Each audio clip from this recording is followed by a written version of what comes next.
नमस्कार दोस्तों। महाभारत की रणभूमि में हजारों कहानियां दफन हैं, लेकिन आज हम जिस रहस्य से पर्दा उठाने जा रहे हैं वो शायद आपने पहले कभी नहीं सुना होगा। हम सब जानते हैं कि कुंती ने कर्ण को सच बताया था, कृष्ण ने भी समझाया था, लेकिन क्या आप जानते हैं कि एक वक्त ऐसा भी आया था जब कौरवों की माता गांधारी और दानवीर कर्ण आमने सामने थे। क्या गांधारी को पता चल गया था कि कर्ण कौन है, या फिर उसने कर्ण को कोई ऐसा श्राप या वरदान दिया था जिसने युद्ध का रुख मोड़ दिया। आज की वीडियो में हम गांधारी और कर्ण के उस अंतिम और गुप्त संवाद की गहराइयों में जाएंगे जो इतिहास के पन्नों में कहीं खो गया है। यह कहानी सिर्फ युद्ध की नहीं, बल्कि एक माँ की ममता और एक योद्धा के धर्म के बीच के संघर्ष की है। इस वीडियो को अंत तक जरूर देखिएगा, क्योंकि आज आपको वो सच पता चलेगा जो शायद महाभारत के परिणाम को भी बदल सकता था। तो चलिए शुरू करते हैं इस रोमांचक सफर को। कुरुक्षेत्र के मैदान में मौत का तांडव चल रहा था और हर तरफ सिर्फ चीख पुकार मची हुई थी, लेकिन हस्तिनापुर के उस शिविर में एक अजीब सी खामोशी छाई थी, एक ऐसी शांति जो किसी बड़े तूफान के आने का इशारा कर रही थी। गांधारी, जिसने अपनी आंखों पर पट्टी बांध रखी थी, वह भले ही दुनिया को नहीं देख सकती थी, लेकिन एक माँ का दिल होने के नाते वह आने वाले विनाश को महसूस कर रही थी। उसके 100 पुत्रों का जीवन दांव पर लगा था और दुर्योधन का सबसे बड़ा कवच उसका सबसे करीबी मित्र कर्ण था। उस रात गांधारी का मन बहुत बेचैन था। उसे अंदर ही अंदर कुछ ऐसा खटक रहा था जिसे वह शब्दों में बयां नहीं कर पा रही थी। शायद नियति उसे कुछ संकेत दे रही थी। उसने अपनी दासी को आदेश दिया कि कर्ण को तुरंत उसके कक्ष में बुलाया जाए। यह बुलावा साधारण नहीं था, क्योंकि गांधारी अक्सर राजनीति या युद्ध की चर्चा से दूर रहती थी, लेकिन आज वह कर्ण से अकेले में मिलना चाहती थी। कर्ण, जो अपने अंतिम युद्ध की तैयारी कर रहा था, इस अचानक आए संदेश से हैरान तो हुआ, लेकिन माता गांधारी की आज्ञा टालना संभव नहीं था। यह मुलाकात इतिहास के उस पन्ने को पलटने वाली थी जिसे अब तक किसी ने नहीं पढ़ा था। कर्ण ने जैसे ही गांधारी के कक्ष में प्रवेश किया, वहां जल रहे दियों की लौ भी मानो कांपने लगी थी, जैसे वे भी वहां के भारी माहौल को महसूस कर रहे हों। गांधारी एक आसन पर शांत बैठी थी, लेकिन उनके चेहरे पर चिंता की लकीरें साफ दिखाई दे रही थीं। कर्ण ने धीरे धीरे आगे बढ़कर उनके चरणों में अपना सिर झुकाया और कहा, प्रणाम माता, आपने मुझे याद किया। कर्ण की आवाज़ में एक योद्धा का आत्मविश्वास तो था, लेकिन गांधारी के सामने वह भी एक साधारण पुत्र की तरह महसूस कर रहा था। गांधारी ने कर्ण के सिर पर हाथ नहीं रखा, बल्कि एक गहरी सांस ली, जैसे वह उसकी उपस्थिति से ही उसके मन की उथल पुथल को पढ़ रही हों। वह नेत्रहीन जरूर थी, लेकिन उनकी दिव्य दृष्टि और तप का प्रभाव ऐसा था कि कर्ण को लगा जैसे उसकी आत्मा तक को देखा जा रहा है। उस समय कक्ष में जो सन्नाटा था वह किसी भी युद्ध के शोर से ज़्यादा भयानक था।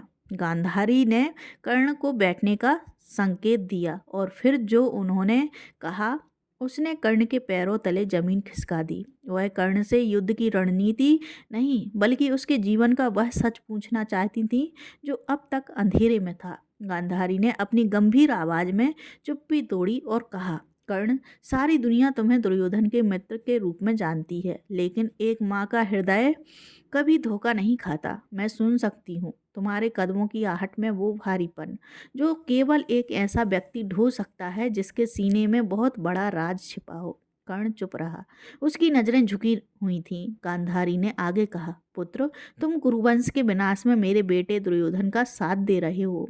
यह तुम्हारी मित्रता है, मैं इसका सम्मान करती हूँ, लेकिन आज मेरी अंतरात्मा मुझे कह रही है कि तुम सिर्फ एक मित्र नहीं हो।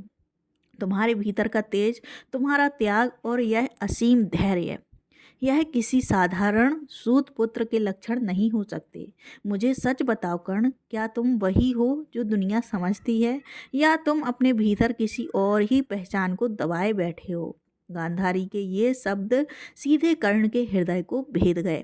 उसे लगा जैसे वर्षों से जिस सत्य को वह छुपा रहा था, आज वह इस अंधेरी कोठरी में उजागर होने वाला है। कर्ण का गला सूख गया।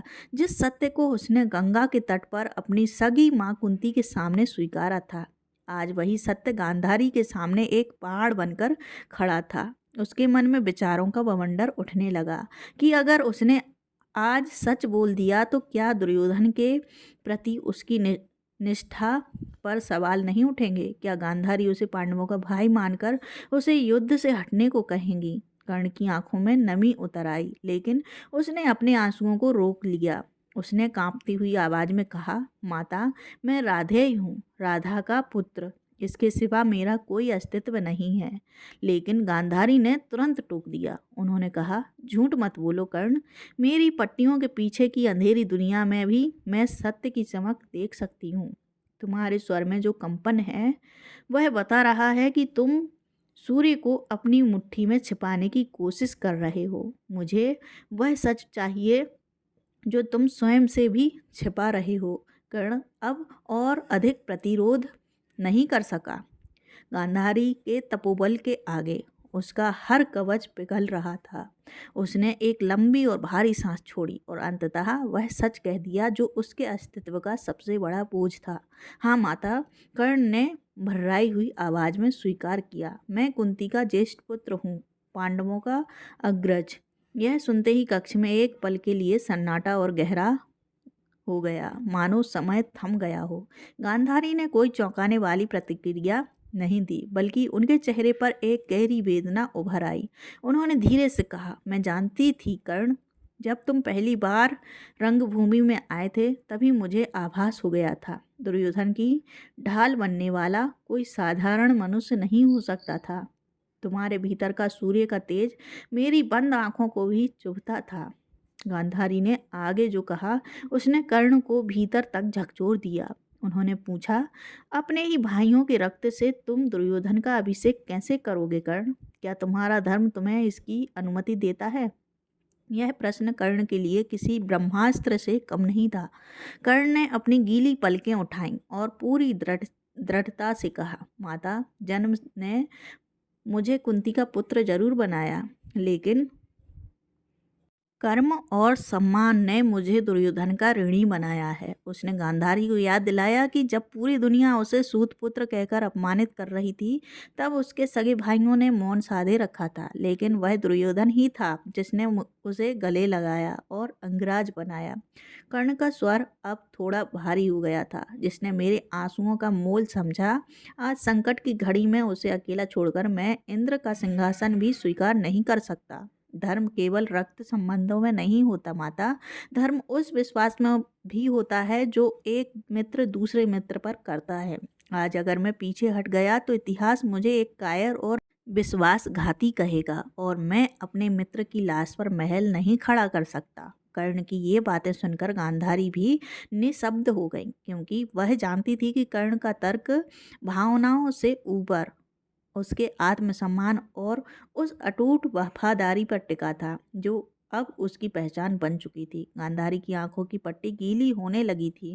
कर्ण के वचनों में इतनी सच्चाई और त्याग था कि एक पल के लिए गांधारी का मात्र हट भी हार गया। उन्होंने कांपते हुए हाथों से कर्ण को स्पर्श करने का प्रयास किया और कहा, पुत्र, तुम्हारी यह निष्ठा देखकर आज मुझे ईर्ष्या हो रही है कि मेरे 100 पुत्रों में से किसी के पास भी ऐसा चरित्र क्यों नहीं है। तुम महान हो कर्ण, शायद युधिष्ठिर से भी अधिक धर्मवान, लेकिन विधि का विधान देखो। तुम्हारा यह त्याग, तुम्हारी यह वफादारी, सब कुछ उस अधर्म की नींव को बचाने में खर्च हो रही है जो गिरनी तय है। गांधारी ने एक चेतावनी भरे स्वर में कहा, मैं तुम्हें विजय का आशीर्वाद नहीं दे सकती, क्योंकि मैं जानती हूँ कि अंत क्या है। लेकिन याद रखना, जब यह युद्ध समाप्त होगा तो दुनिया जीतने वाले पांडवों से ज़्यादा हारने वाले कर्ण को याद रखेगी। यह गांधारी का कर्ण को दिया गया सबसे बड़ा और अंतिम सम्मान था, जो किसी भी वरदान से बढ़कर था। एक ऐसा सत्य जिसे गांधारी ने अपनी दिव्य दृष्टि से देख लिया था। गांधारी के इन वचनों को सुनकर कर्ण का हृदय हल्का हो गया, मानो उसे जिस स्वीकृति की तलाश जीवन भर थी वह आज मृत्यु के द्वार पर उसे मिल गई हो। उसने झुककर गांधारी के चरणों की धूल को अपने माथे से लगाया और बहुत ही विनम्रता से कहा, माता, विजय की कामना तो मैंने उसी दिन छोड़ दी थी जिस दिन भगवान कृष्ण ने मुझे मेरा सत्य बताया था।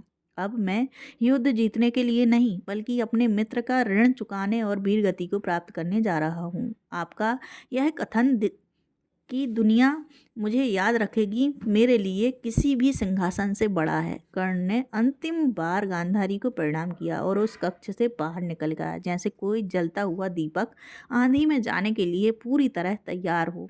उसके जाने के बाद गांधारी पुनः उसी सन्नाटे में डूब गई, लेकिन अब उस सन्नाटे में एक अजीब सी शांति थी। वह जानती थी कि कर्ण का शरीर भले ही युद्ध में नष्ट हो जाएगा, लेकिन उसका यश कुरुक्षेत्र की मिट्टी में हमेशा के लिए अमर हो जाएगा। यह दो महान आत्माओं का अंतिम विदा था, जिसके गवाह केवल वो जलते हुए दिए थे। कर्ण के जाने के बाद गांधारी के कक्ष का दरवाजा बंद हो गया, लेकिन उस रात जो संवाद हुआ उसकी गूंज आज भी सुनाई देती है। जरा सोचिए, अगर उस रात गांधारी यह सच दुर्योधन को बता देती तो क्या होता? क्या दुर्योधन अपने ही बड़े भाई के खिलाफ हथियार उठाता? शायद नहीं, लेकिन नियति का खेल देखिए। सच जानकर भी गांधारी को चुप रहना पड़ा और कर्ण को सब कुछ जानते हुए भी मृत्यु के गले लगना पड़ा। यह महाभारत की सबसे बड़ी त्रासदियों में से एक है। वह रात सिर्फ एक रात नहीं थी बल्कि भावनाओं का एक ऐसा बवंडर थी जिसने यह साबित कर दिया कि कभी कभी धर्म और रिश्तों की लड़ाई में सबसे बड़ी बलि एक सच्चे इंसान को ही देनी पड़ती है। सूर्योदय होते ही युद्ध का शंखनाद होने वाला था, जहां एक भाई दूसरे भाई का रक्त बहाने को तैयार था, लेकिन इस अंधेरे कमरे में जो त्याग करने दिया उसने उसे युद्ध के मैदान में हारने से पहले ही नैतिक रूप से विजयी बना दिया था। कर्ण चला गया, लेकिन पीछे छोड़ गया एक ऐसा सवाल जिसका जवाब आज भी मानवता खोज रही है। तो दोस्तों, यह थी महाभारत के उस अनदेखे अध्याय की दास्तां जो यह साबित करती है कि इंसान की महानता उसके जन्म से नहीं बल्कि उसके त्याग और वफादारी से तय होती है।